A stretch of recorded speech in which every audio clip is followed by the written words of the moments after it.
La fidelidad es guardar el pacto para con Dios a pesar de las cosas horrorosas que nos pueden estar haciendo. Hay testimonios terribles, hermano, de personas que han perdonado violaciones y crímenes y asesinatos, de madres de familia que van y hablan con sus agresores.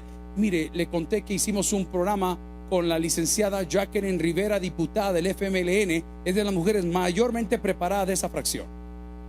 Ella era guerrillera desde los 8 años. Vivía en el norte del país y fueron víctimas del pueblo donde ella estaba con su familia, no solamente de vituperios y muertes por parte de los soldados en aquel entonces, sino que ella, estando muy pequeña, 9 a 11 años, no recuerdo el dato que me dio, estando en su casa, fueron rodeados por la guardia, por la gente que estaba peleando esa guerra en ese sector, y fue violada por no sé cuántos hombres. Cuando ella contó eso en el programa, hermano, créame que el corazón se me puso del otro lado, porque yo estaba haciendo una entrevista política. Yo quería hablar de su fracción, yo quería hablar de seguridad, yo quería hablar de presupuesto, quería hablar de los fondos, quería hablar de eso, y de repente esta mujer rompe el silencio. Y yo noté que cuando ella hablaba, sus ojos se llenaban de lágrimas. Yo decía, Señor Santo, ¿y yo qué le puedo decir?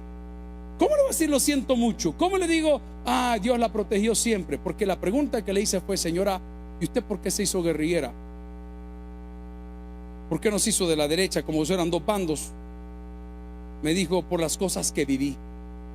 A mi padre lo mataron, nos quemaron la casa. Y mire, pastor, me dijo, cuando llegaron esos hombres a rodear la casa y estaban abusando de mí, no eran menos de 14 los que estaban ahí. ¿Y sabe quién me salvó? Otro guardia que entró caminando y corriendo y decirle, vámonos, vámonos, vámonos, que ahí vienen, vámonos, que ahí vienen. Mire, pastor, a mí me hubiesen matado si ese hombre no llega a ese lugar. ¿Sabe quién era? Me dijo, era Dios. Mi hermano, yo me quedé pero tan impactado con lo que me dijo. Y le digo, al terminar el programa, licenciada Jacqueline, ¿usted está segura que quiere que pasemos esto al aire? Me dijo, pastor, cada vez que yo lo cuento, yo sano mi corazón.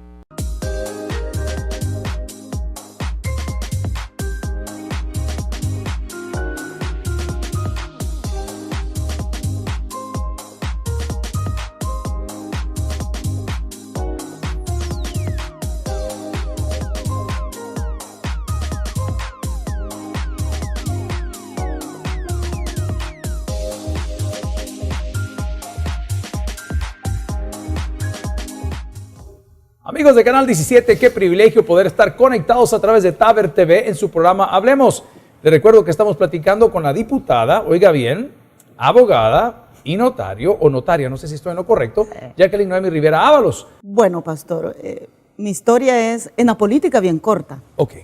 Yo apenas, pastor, esta es mi primera experiencia como servidora pública. Ok. Es decir, yo entré a la asamblea en el 2009. Okay.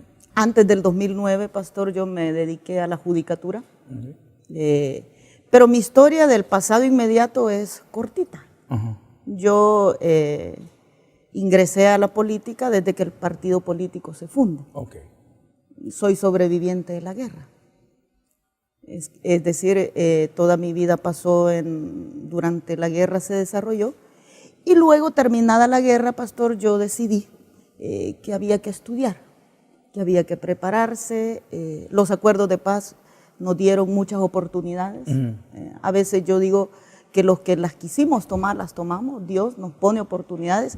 Es el libre albedrío nuestro, claro, el que decide si las toma o no las toma. En mi caso, pastor, yo decidí estudiar.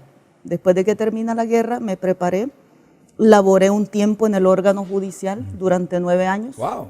Comenzando desde mecanógrafa, pastor. ¿En serio? Mecanógrafa. Y le cuento que no sabía mecanografiar. Ajá. Sinceramente, fue un magistrado que me dio la oportunidad de entrar. Empecé de mecanógrafa, pastor, en un juzgado. Luego pasé a ser resolutora en ese juzgado. Después pasé a ser secretaria de juzgado. Hombre, y después resolutora de cámara y secretaria de cámara. Allí me quedé. Yo soy amante de la justicia, pastor. De la justicia. ¿Es por eso que la licenciada Jacqueline está en el FMLN? Fíjese que Jacqueline entra al FMLN porque yo participé de la guerrilla, pastor, y yo debo confesarlo la ciudadanía tiene derecho a saber los orígenes, porque a veces la gente lo ve sentadita uno y dice, ¿quién es? ¿De dónde salió? cómo es que Jacqueline llega a ser diputada. Y ingresamos a la guerrilla desde los 8 años, pastor. No me diga eso. ¿Usted cree que es peyorativo a alguien que le digan militar o a alguien que le digan guerrillero, en este caso, o guerrillera? ¿Cree que es peyorativo? En absoluto. Ok. En absoluto. Pero 8 años. 8 años de edad, pastor, porque usted seguramente que conoce mucho la historia de este país sabrá que la guerra comenzó básicamente cercando los territorios en lo rural, en la ruralidad. Yo nací en un pueblito chiquitito de cabañas. Ok. Cinquera se llama. Claro. ¿Lo ahí era conoce? bravo. Ahí era bravo. Y hay Hermanos, muestra. tengo miedo. Y hay muestras de Cinquera, mucha huella, ¿no? De dolor, de sufrimiento de la gente. Entonces, cuando inicia la guerra, mi familia y yo, pastor, que debo decirle, me siento muy orgullosa. Soy hija de 2 campesinos laboriosos, con un nivel académico de 2º grado de escolaridad. Un líder comunitario, mi padre, y mi madre, una ama de casa. Entonces llega allí el movimiento revolucionario y nos quedamos cercados, pastor, porque en esa época de allá de los 70, 80, lo que sucedía es que cuando parecía la guerrilla y el ejército se enteraba que había guerrilla, entonces se cercaba, ¿no? Y usted o quedaba adentro o quedaba fuera. Entonces nosotros quedamos adentro. ¿Perdió alguno de sus familiares en el...? Sí, mucha familia, pastor, mucha familia. De mi familia, el núcleo familiar, madre, hijo, hermanos, no. Bendito sea Dios, siempre nos protegió y no nos pasó nada. Alguno que otro aruñón ahí de una bala que le cayó a uno. Ok, pero en el sentido, usted recuerda, bien, habían 2 tipos de combatientes. El que manchaba paredes en las calles y el que se fajaba. Sí. Como los políticos también, y como los pastores. Hay pastores de hotel, ¿ya? Y hay pastores de la calle. No somos de la calle. Sí. Nos gusta la calle, nos gusta servir a la comunidad. ¿Cuándo fue su primer contacto, si es que lo hubo, con un arma de fuego? Bueno, pastor, fíjese que yo a los 8 años, obviamente, y la audiencia, uno no le puede engañar, yo no tenía capacidad de discernimiento, le puedo decir, claro. ¿verdad? Pero en la medida que fue pasando, digamos, el tiempo, usted va encontrando y se va preguntando, pastor, ¿por qué estábamos enfrentados? ¿Por qué me disparaban a mí de 8 años de edad? ¿Por qué tenía que huir de mi casa? ¿Por qué tenía que dormir en el monte? ¿Por qué tenía que salir de mi casa para ir a dormir al monte? Eran las preguntas que yo me hacía a esa edad. Y decía, bueno, ¿y qué pasa? ¿Por qué no puedo ir a la escuela? ¿Por qué no puedo ir al pueblo Cinquera? Porque nos redujeron en un cantoncito. Entonces comienza una especie, pastor, de sensibilización y de conocer la realidad. Una realidad donde se instaura básicamente un estado paralelo, ¿no?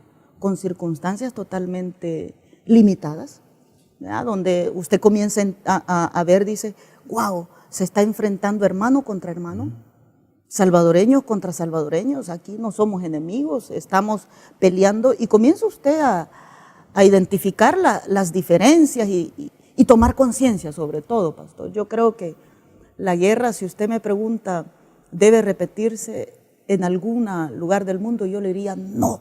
O sea, al ver Siria, ¿qué piensa? No, pastor. Los pueblos deben de aprender todos los días a resolver sus problemas de la manera pacífica. Israelíes y palestinos. Todo el mundo, pastor. Mire, si el mundo fuera, digamos, monolítico, es decir, que todos pensáramos igual, este mundo sería aburrido. Claro.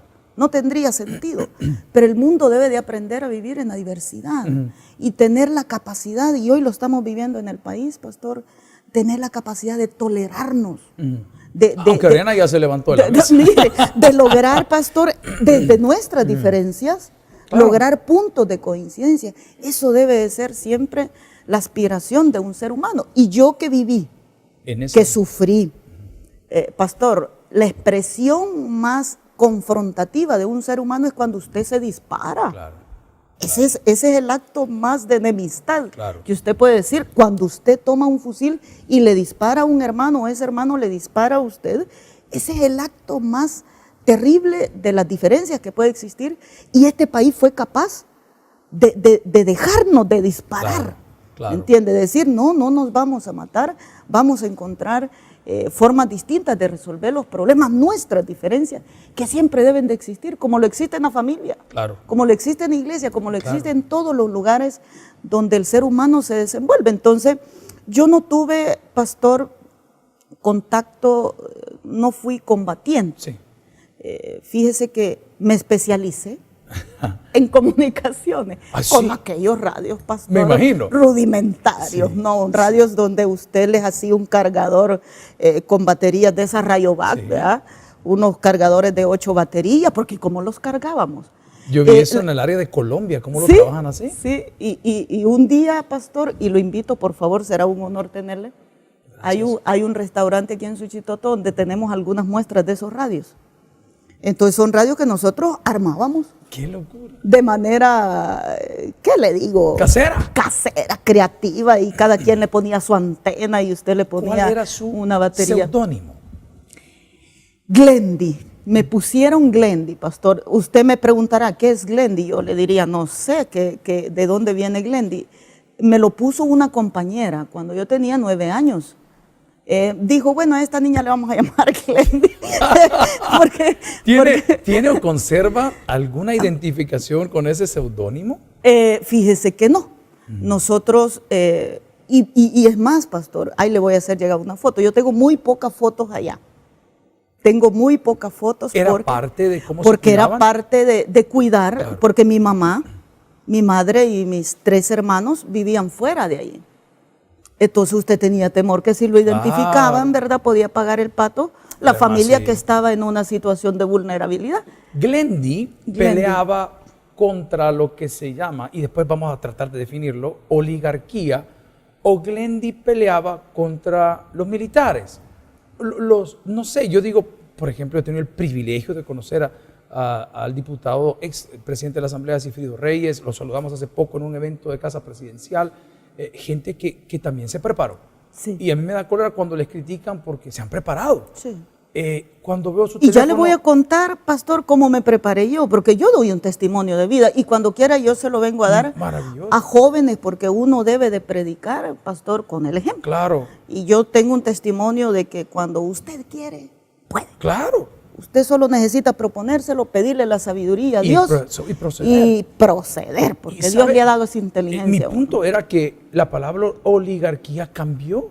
Sí, Entonces ahora tuvo algunos maestros de la universidad aquí en Sí. El Salvador, sí, Roberto Cañas, sí. está a un lado, el otro gran hombre que es un economista de primera mano, está a un lado, y veo las cosas de don Chafik, que fue conocido o amigo de mi papá.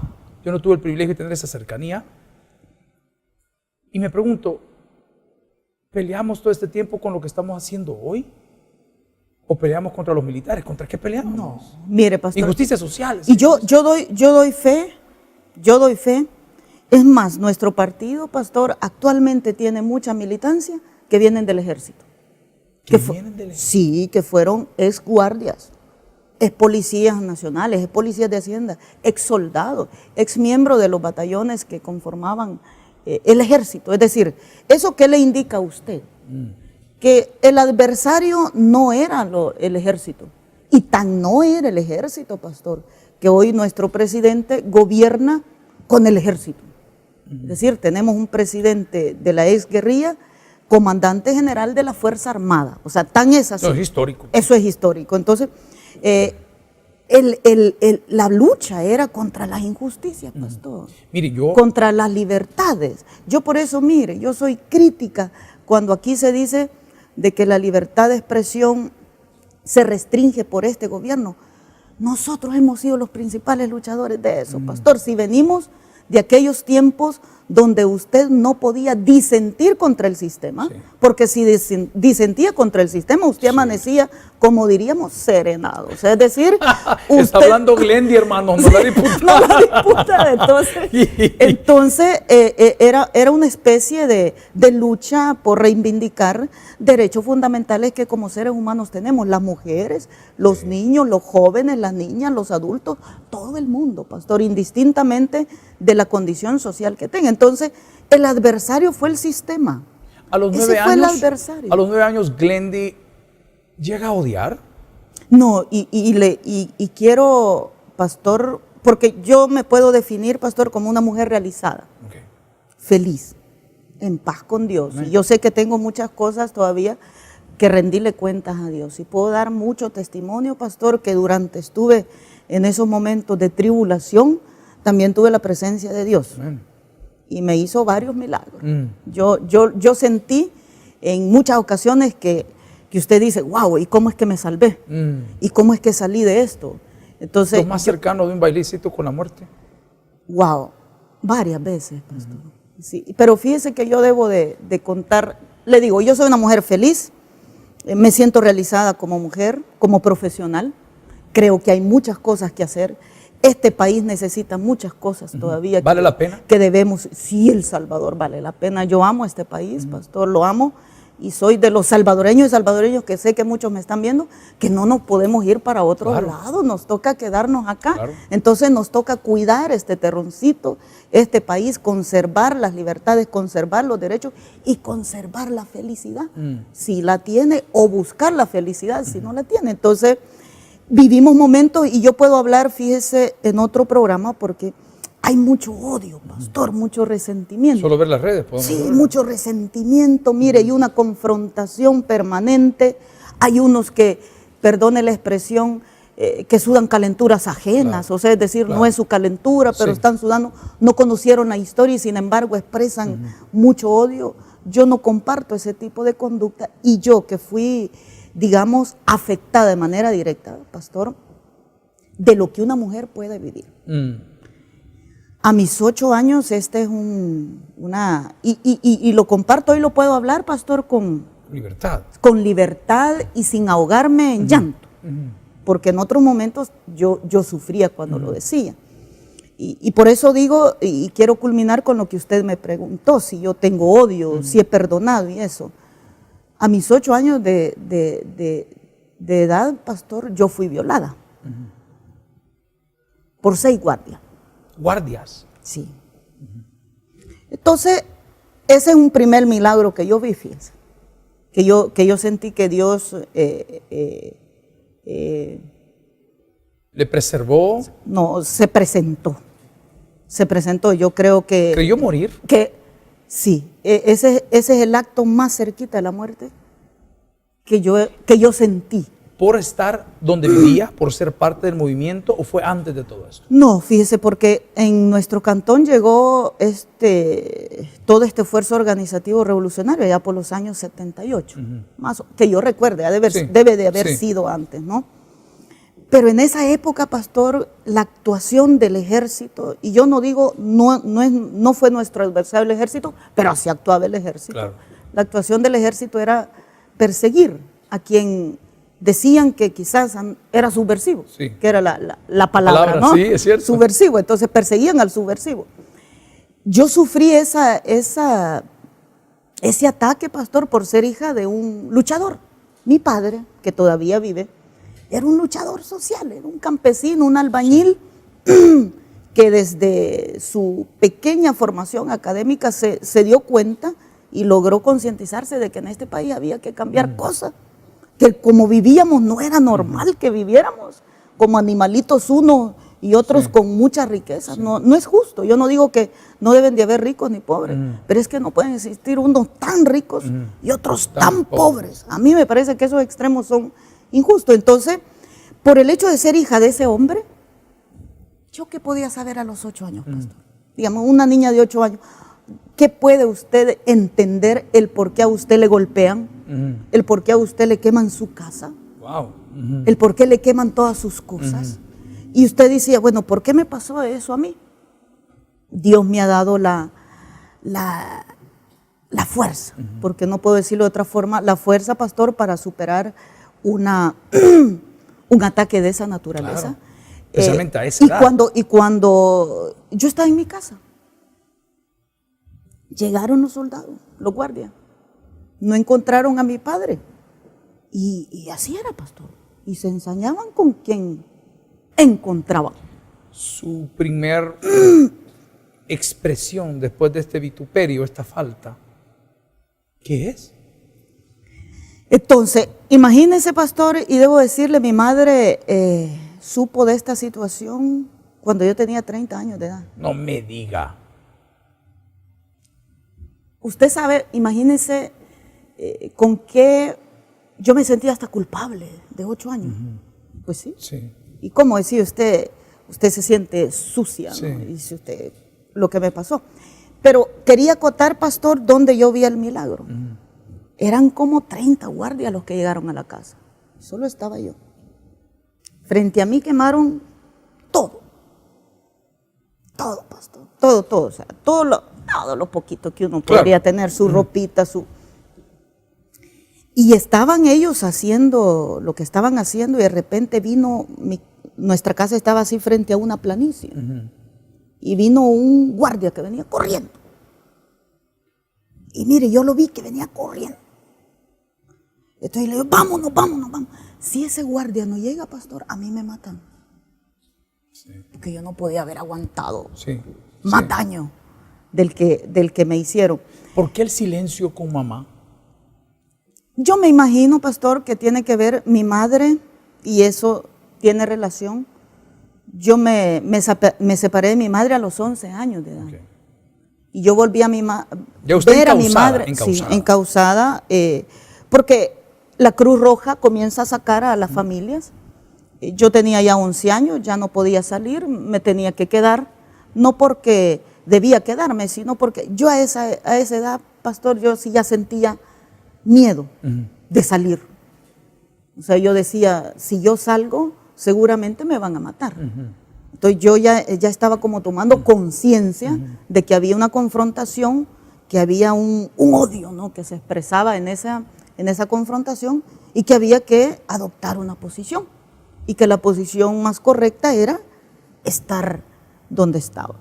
Sale mi madre y yo vuelvo a ver a mi madre cuando yo tenía 20 años, que fue cuando terminó la guerra. ¿Hubo alguna comunicación escrita, una llamadita? Claro, los medios eran otros. No, pues sí, no había. Sí, no había textos. no había WhatsApp, no había nada. ¿Mamá sabía que usted estaba en este movimiento revolucionario? Mamá sabía que yo estaba ahí. Bueno, nosotros nos quedamos, participamos en el frente, mi padre, que está vivito todavía, gracias a Dios, y mi hermana mayor. Luego mi hermana menor y mi hermano menor, los dos más pequeños, se fueron con mi madre. Mi madre quizás, pastor, y eso uno, hoy hasta que soy madre me doy cuenta lo que ella debe de haber sufrido. Horrible de haber sufrido. Seguramente mi madre a veces perdía comunicación quizás 2, 3 años. Le puedo asegurar, pastor, que durante, yo me quedé los 11 años hasta que terminó la guerra, yo me comuniqué con mi madre quizás unas 2 veces. Wow. ¿Papá? Papá, quizás más seguido, pero él estaba en un lado y yo estaba en otro. Pero debo decirle, pastor, que a pesar de todo eso, por eso yo siempre pongo que más allá de la adversidad, el ser humano tiene la capacidad para realizarse. A pesar de toda esa adversidad, pastor, yo no siento odio. No, es una gran cosa. Es más, cuando usted me dice, tengo mi familia, tengo mis hijos, me parece casi imposible sin la mano de Dios. Sí. Porque el daño es severo, porque es una marca difícil, o como usted lo decía, tenemos un complejo de culpa. Sí, totalmente. ¿Qué pasa cuando ve esos uniformados hoy? No, fíjese, pastor, mire, yo le doy gracias a mi Dios por haberme reparado. Yo siento que fue la mano de Él porque yo no fui a donde un psicólogo, yo no hablé con nadie que me diera terapia. Yo no he contado esta historia más que podría hasta con los dedos de mi mano contar cuántas veces la he dicho, y esta es una de esas. Por la confianza, pues. Y esa es jamás una de me habías esas. Imaginado. Mire, y lo digo, pastor, porque cada vez que lo digo, yo siento que me sano. Amén. Me sano cada vez que lo expreso, y yo sé que la ciudadanía que me ve dirá, bueno, ¿y por qué tenemos nosotros que saber? Pero yo creo que la gente debe de saber lo que uno es. Y hay personas que están pasando por esto hoy. Y hay gente que seguramente, no, y le voy a decir una cosa, y no es un acto egocéntrico. Como yo, hubieron muchas niñas, y hay muchas niñas hoy, que sufren de eso, y que la sociedad estamos en la responsabilidad de proteger. Y niños además. Vamos a hacer una pausa. Amigos y hermanos, estamos platicando con la diputada Jacqueline Noemí Rivera Ábalos, muy preparada, le da guerra a la derecha. Ya vamos a volver en un minutito, no nos cambie, mucho más de Dios para usted.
Amigos de Canal 17, qué privilegio poder estar conectados a través de Taber TV en su programa Hablemos.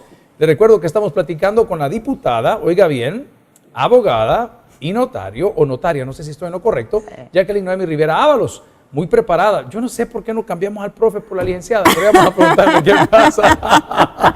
Licenciada, el gobierno, qué shock. Aquellos que nos creamos acá, Sí. yo creo que vivo acá porque amo este país. Sí.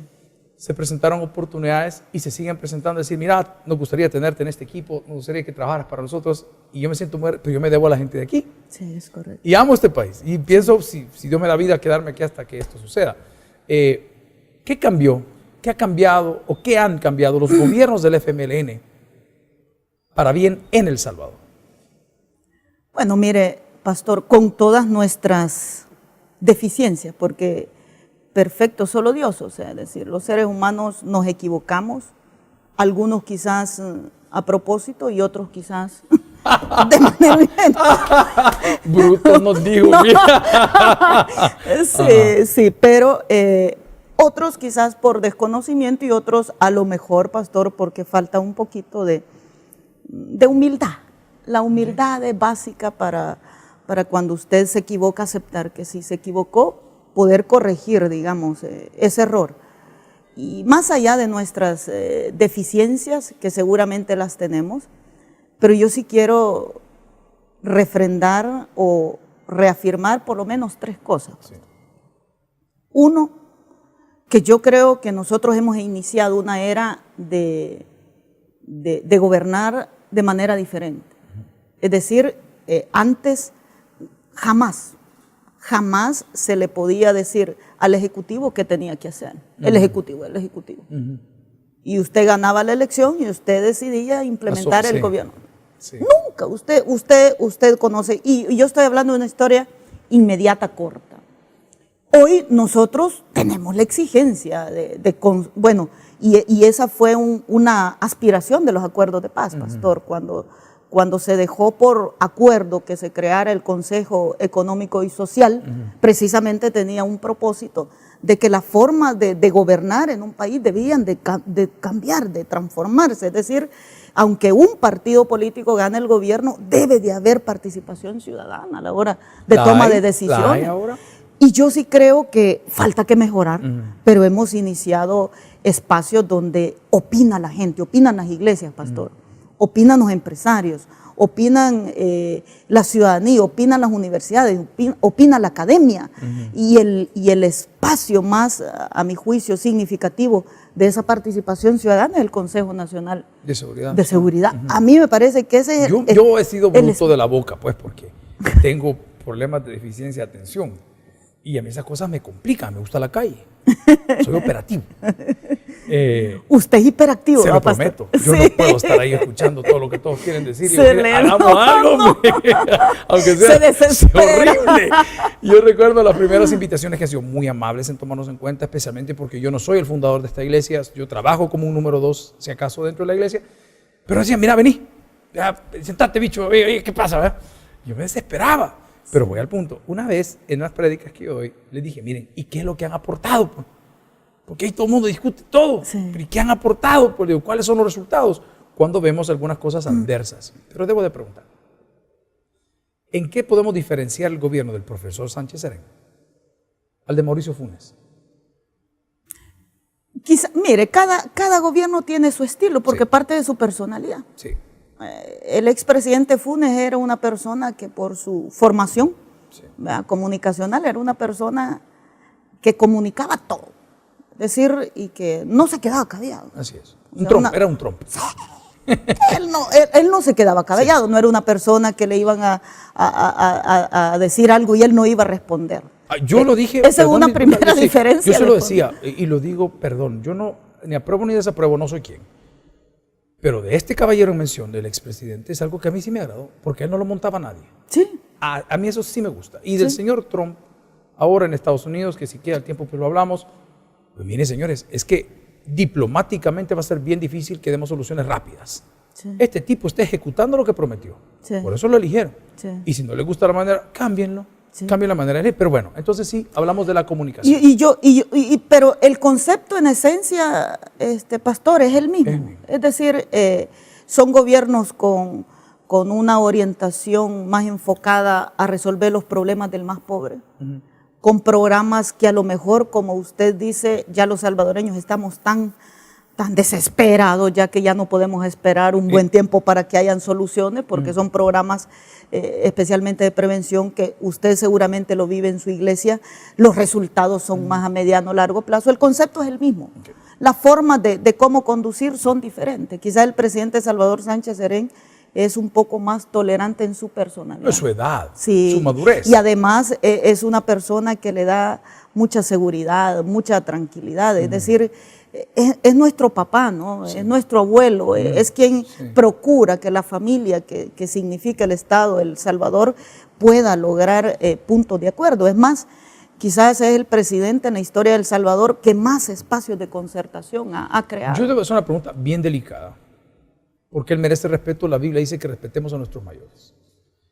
Han sido los medios los que han satanizado al presidente y le han tildado de tantos errores, y como en el tiempo de Molina, usted se recordará. Sí, no, es que no hay presidente, mire. Y de Duarte, aunque no me arte. Y de toda esta, serán los medios, usted que lo ha tenido cerca, que lo conoce, no quiero usar ningún sobrenombre, pero ¿cómo es él? O sea, porque a nosotros nos lo venden, se equivocó, pero todo el mundo está esperando que se equivoque para reventarlo. Sí. Pero ¿cómo es él? Lo que pasa es que aquí las equivocaciones, pastor, las reducen a una expresión. Sí. Y eso es, porque esa es la moda, pues. Usted pronuncie mal una palabra. No, ni me diga. No, y usted ya tiene para que los tenga. Sí. Lady Melaza y todo el mundo. ¿Entiende? Usted hace un acto y aquí lo ridiculizan, hacen cualquier parodia. ¿Algún ataque, ¿Ha tenido algún ataque así cibernético usted? ¿O por qué la molesta? No, pues mire, le voy a decir una cosa. No suelo. Yo leí un reportaje en internet que decía que los que pasaban siempre en Facebook, leyendo todo lo que sucede en Facebook, eran personas bien infelices. ¿En serio? Mira, yo cometí un error y yo le decía a la gente afuera, Facebook es el periódico de los tontos, porque publica cualquier tonto y cualquier tonto lo lee. Entonces usted vive infeliz porque está asimilando tantas cosas que publica la gente, y personalmente, pastor, ¿para qué le voy a decir? No me gusta sufrir de gratis. O sea, usted sí publica. Yo publico, trato de publicar lo que hago. En las publicaciones que hago de todo hay en la viña del Señor. Salen unos que me aplauden, otros que no me aplauden. Yo pongo un plato de comida, pastor, que estoy en un viaje y sale algo increíble. Fui a Milán hace poco y puse una, porque no se ve qué idiota soy, que la milanesa es de Milán. Entonces dije yo, este es un plato típico de la zona. ¿Ay, qué es? Es una milanesa. ¿Qué quieres? ¿De pollo, de pescado? De pollo. Entonces, es una cosa increíble. Y la puse con un amigo que se llama Fratello Giuseppe. Y le digo, y solo la puse, es en Instagram. Los diezmos de los hermanos, el dinero del pueblo. Y se fue, o sea, lo mismo nos pasa a nosotros. Pero quería nada más darle una definición, mi propia definición o conceptualización del presidente Salvador Sánchez Serén. Es el ser humano más sensible que yo conozco. A mí me da estabilidad su matrimonio. Mire, me gusta eso. Es un hombre con una sensibilidad humana. ¡Wow! El presidente Salvador Sánchez Serén, quienes hemos tenido la oportunidad de convivir con él en aquellos tiempos y en estos tiempos, podemos dar fe que es la persona más buena, es que no le puedo decir de otra forma, más buena, más sensible y más sincera que yo he conocido. ¿Y su esposa? No tiene dobleces, pastor.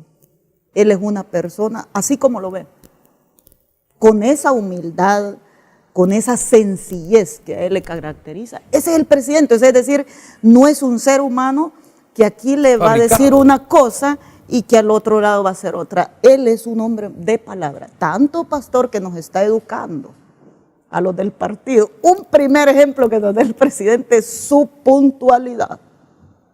El presidente llega a los eventos. El presidente llega a los eventos, pastor, 5 o 10 minutos antes del evento. A veces, y nos está educando, incluso para todos los que organizan los eventos. Hay que ir a la asamblea, porque yo veo, fulano está ausente. fulano A mí de me tal. toca pasar lista 2 veces. Pero sí creo yo que las características del presidente es un ser humano Yo siempre me he excepcional. preguntado, porque uno lo ve, ¿verdad? Y a uno que Dios lo ha ido No, y honrando. predica y practica, Y practica. pastor. Eso sí podemos Uno dice, dar. pues chica, un chef para no sé qué, un chef, y este hombre yo no lo he visto en esos rollos. No. Le he visto zapato Ferragamo, ni cincho Ferragamo, no le he visto un busto hecho de bronce de su nombre, no le he visto mujeriando, no lo he visto. Y Es un hombre de familia. a eso voy. Sí. Para mí, que yo debería de ser así, tranquilo, sencillo, a mí me reta, me Sí, reta totalmente. por su edad. Sí. Yo recuerdo que muy joven yo criticaba a mi papá, le decía, mira papá, ¿y vos qué andás haciendo con la mujer? Y me decían, papá, ojalá que cuando tengas mi edad puedas hablar de la misma forma. Y ya está. Entonces cuando yo veo al presidente en ese sentido, no me imagino, ¿tiene idea, diputada? Y perdón la pregunta tan absurda, ¿es complicado para comer este señor? ¿Es complicado el presidente para comer? Yo no lo veo nada de eso. Se me imagina, mira, ¿qué hay de comer? Mire, es la persona más sencilla. Primero porque el presidente viene de una familia muy sencilla. Es decir, de una familia de maestros, ¿no? Sí. Y donde ha aprendido a conocer cómo vive el ser humano más humilde y seguramente hoy está conociendo cómo vive el ser humano menos con condiciones económicas mejores. Entonces creo yo que su sencillez, a mi juicio, si me Sí. pregunta, no la ha perdido. Me La encanta. mantiene y eso es en él un reconocimiento que yo voy a dar fe. Mantiene su sencillez tal y como era antes de ser presidente y hoy que es presidente. ¿En qué ha evolucionado el FMLN con la llegada de un caballero como Nayib Bukele? Bueno, mire, el FMLN nos hemos nutrido, pastor, de mucha gente que durante fuimos guerrilla, estaban en otros espacios. Es decir, si el pueblo no hubiese apoyado el proyecto del FMLN, el FMLN no fuera gobierno. O sea, no somos los militantes o los afiliados del FMLN lo que hoy tenemos al FMLN en el gobierno. Es el pueblo que derrotó toda la intimidación que desde que nacimos se comenzó a gestar, ¿verdad? Es decir, el pueblo se la jugó, por decirlo de alguna forma, y decidió que el FMLN gobernara. Creo que hemos crecido en militancia y hemos crecido también en seguidores, porque es decir, hay gente que nos sigue por principio, no siendo militante, y hay gente que coincide con nuestros principios y que se vuelven, digamos, nuestros adeptos. Pero sí hemos evolucionado, pastor, como partido, hemos crecido en recursos humanos, pero necesitamos seguir transitando hacia nuestro destino. ¿Cuál es su opinión sobre Sudamérica, específicamente Venezuela? Bueno, mire, pastor, cada país, y fíjese, yo me declaro como una persona autodeterminada. Okay. Autodeterminada. Es decir, Dios cuando nos da la oportunidad de venir a este mundo, nos da dos valores que yo los sostengo, los sustento y cada que puedo los digo. Y se llama libre albedrío. Y con el libre albedrío, el ser humano, gracias a Dios, tiene la oportunidad de decidir su destino. De acuerdo a lo que él o ella considera que es su destino. Y en ese sentido, cada pueblo, pastor, cada pueblo tiene derecho a decidir su destino y nadie tiene derecho a interferir en su destino, es decir, a meterse en su casa. Ese es como en su casa. Ahí se mete todo el mundo. No, mire, pastor, pero cuando usted... Ahí nos opinan de todo. Entonces, cuando usted permite que en su casa, en su hogar, en su pareja, con su esposo, con su esposa, interfieran personas que no viven con usted, al final terminan bravos los de afuera y los de adentro se resuelven. Claro. Lo mismo son los pueblos, es decir, Venezuela, América Latina. Yo siempre comparto y debo de felicitar, aprovecho, pastor, sus cámaras para felicitar al profesor Salvador Sánchez de Rey por haber sido electo presidente del CELAC de una región que lo que debe de seguir transformando y luchando es por lograr que una región entre casi iguales, donde tenemos similitudes, donde las simetrías son menores, podamos construir una forma de vida que nos permita lo que Diosito sé que quiere para todos los seres humanos, pastor, la felicidad, vivir dignamente, tener seguridad, tener salud, tener educación, tener casa, tener empleo, tener ingresos y, ¿por qué no?, tener recreación. Entonces creo yo que cada pueblo, pastor, cada pueblo, yo en eso sí me declaro determinada, cada pueblo decide su destino y debe decidir su destino. Y uno, pastor, lo peor que puede hacer es sustentar miedos en base a lo que otros hicieron, que es lo que nos ha pasado en El Salvador, ¿verdad? O sea, es decir, aquí nos han dicho, si esto llegan, usted va a sufrir estas consecuencias. Nosotros hemos procurado, y como gobierno, aunque se diga otra cosa, y como partido, pastor, hemos procurado hacer lo que al salvadoreño y a la salvadoreña le conviene. ¿Qué debemos sin fortalecer? Copiarle a nadie. Sí, lo sin tropicalizado copiarle a por lo nadie. menos. ¿Verdad? Al Exacto. menos usted lo que puede traer de otros lugares, pastor, es lo bueno. Sí. Experiencias buenas, veamos si se ajustan, si las tropicalizamos, si las ajustamos a nuestra idiosincrasia y las ejecutamos, pero sin traer copias de manera taxativa y que esas medidas se deben implementar. Ni de izquierda, pastor, ni de derecha. Las copias no sirven, ni cuando usted va a clases.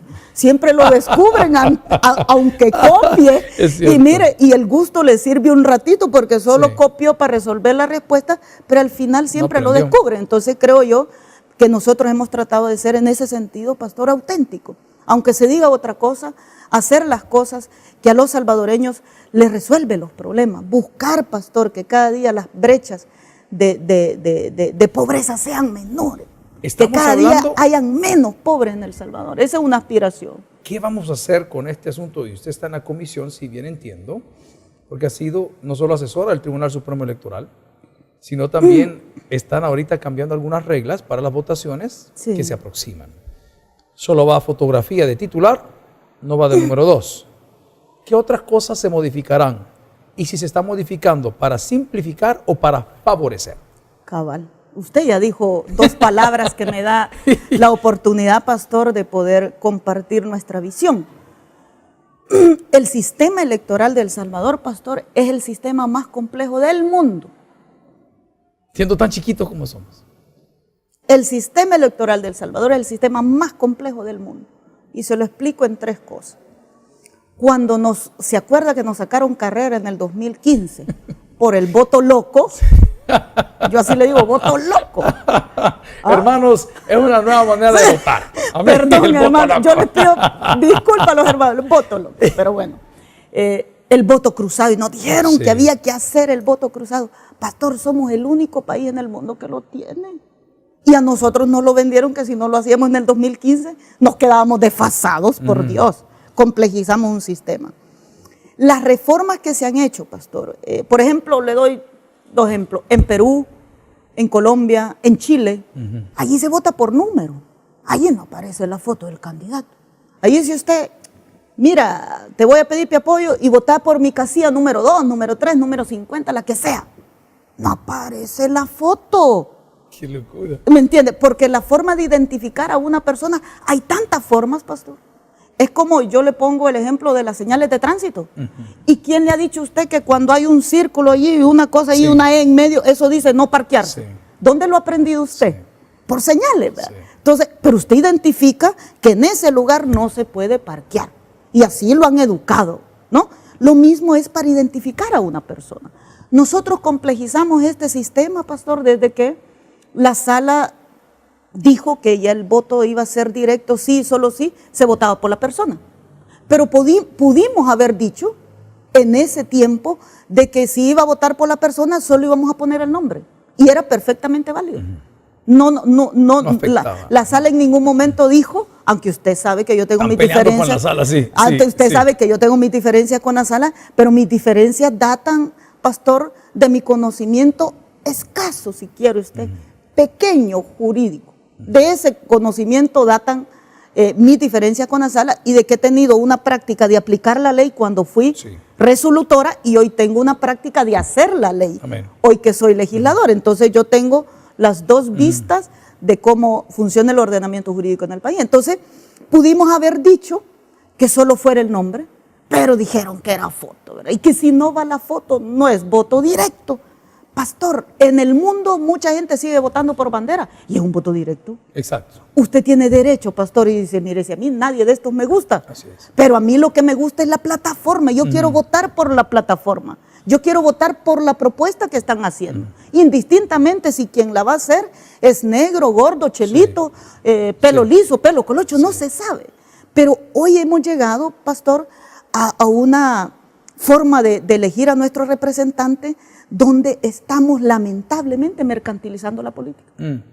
Y eso es dañino, porque al final dice usted, bueno, tenemos los diputados que queremos en la Asamblea Legislativa, tenemos las propuestas que están resolviendo los problemas que el pueblo quiere que le resuelvan, o por el contrario, están haciendo una especie de debates estériles donde la gente se aburre. Yo eso les admiro, yo les admiro. 1 de la mañana, 2 de la mañana, no. Y usted Pide la habla palabra, de todo, y como hay fulanita, todólogos, yo sé.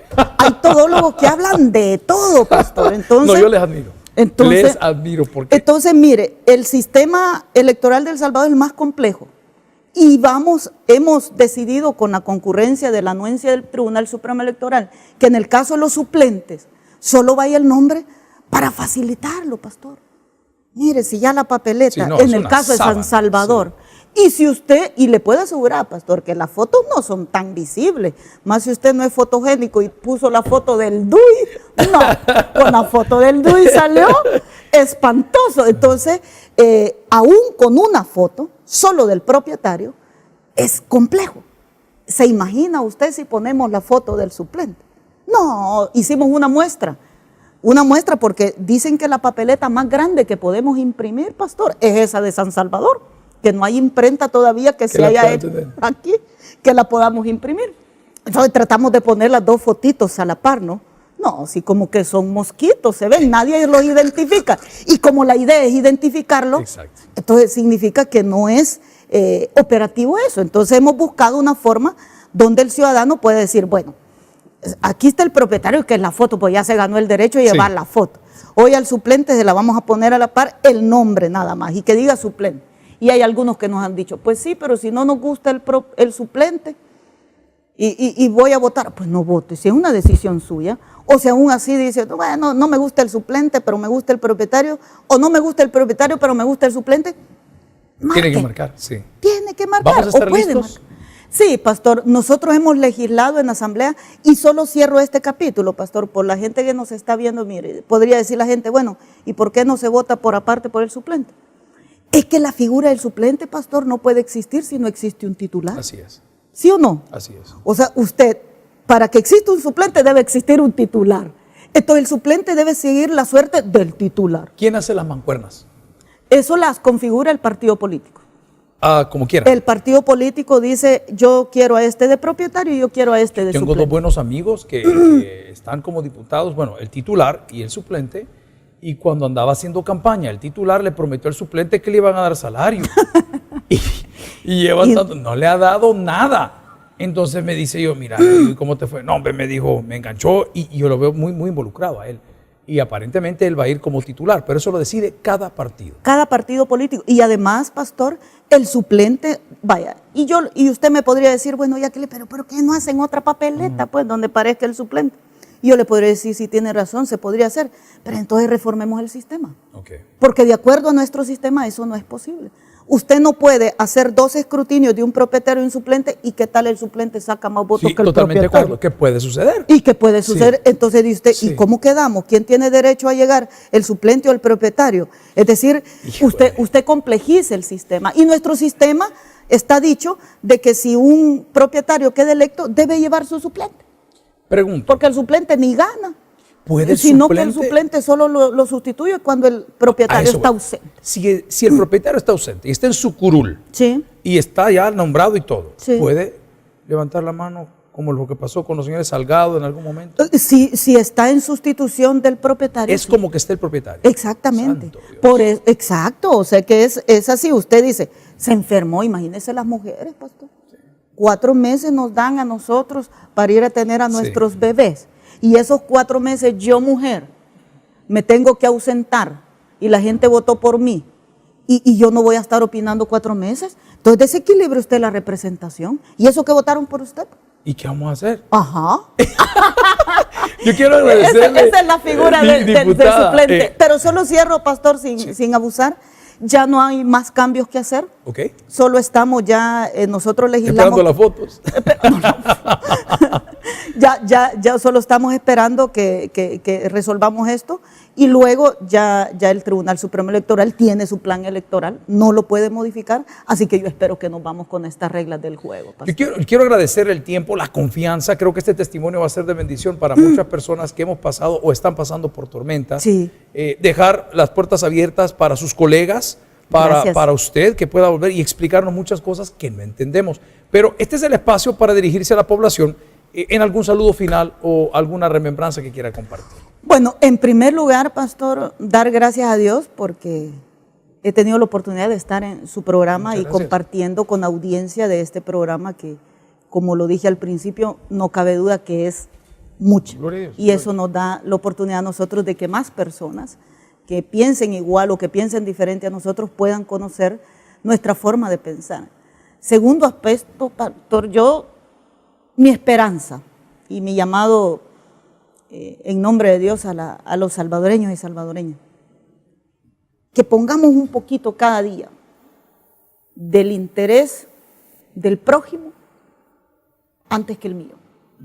Es decir, que procuremos todos los días, pedirle sabiduría a Dios para que nos dé niveles de tolerancia mayores, niveles de capacidad de poder vivir en la diversidad, niveles de encontrar oportunidades de poder resolver los problemas de este país, que cada día haya más seguridad, que cada día haya más niños y niñas educados, que ustedes hacen una gran labor aquí. Gloria a Dios, sí. Una gran labor aquí. Yo soy una convencida que solo la educación puede llevar a un país al desarrollo. Amén. Y que cada día, pastor, nos pongamos la mano en el corazón y le pidamos a Dios sabiduría para que nos ilumine y nos ayude a encontrar las soluciones que tenemos tantos problemas en este país, pero que solo las vamos a poder resolver si nos ponemos de acuerdo todos y todas. Amén, muchas gracias. Amigos y hermanos, cierro el programa con mucha alegría. Mire qué lecciones de vida las que hemos aprendido el día de hoy, pero debo de recordar lo que siempre predicamos. A cualquier situación, Jesús es la solución. Hombre,